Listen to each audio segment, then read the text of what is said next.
A question and answer session is held at the end of each panel discussion. An attendee posed this question.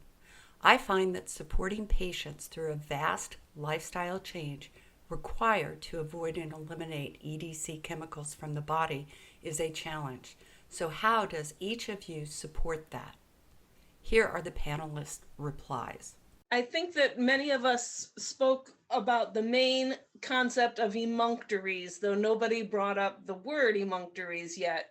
It's an old naturopathic concept to open the emunctories, and that is our organs of elimination. So the main organs of elimination would be the intestines and the fecal route, which fits right into Dr. Crista's excellent bile discussion, and of course the urinary route. In general, the urinary route is going to have more heavy metal and mineraloid kinds of substances, where the intestinal route will have more of the fat soluble compounds. But also the emunctories include the skin as a secondary organ of elimination, and hence many of us brought up sweating and exercise and saunas.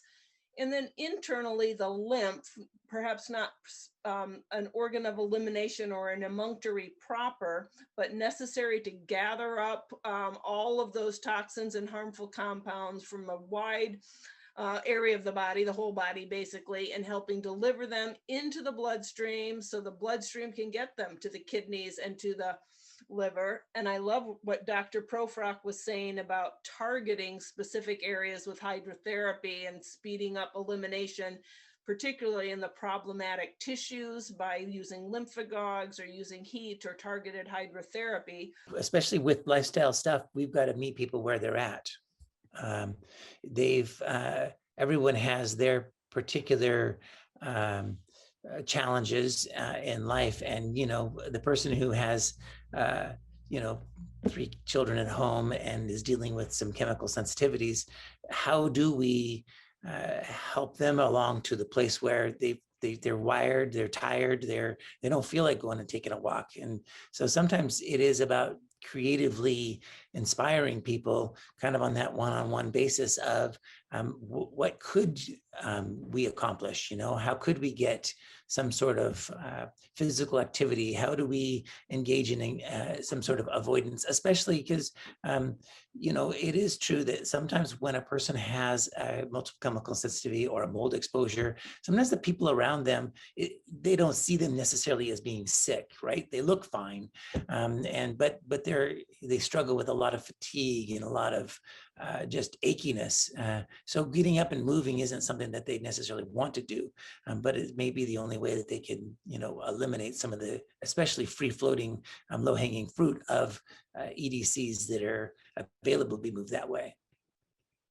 Supports of elimination that I really like is peloid therapy, using peloid mud, specifically mud from the Czech peat bogs that has never been dried out.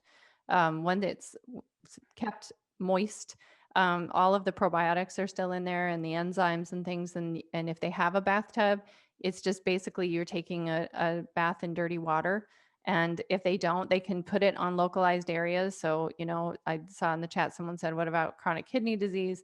I would have people splather their kidneys, just their midsection, with mud and sleep with that at night. And it's a really easy detox that you're doing. It doesn't add a whole lot to their tasks, because I'm in full agreement. I mean, I think we all know that patients are really struggling. They're exhausted, and just to add, adding one next thing that is easy to do is really important. And then it becomes a habit. So each time I meet with them, just to say, what's the next little thing we could do?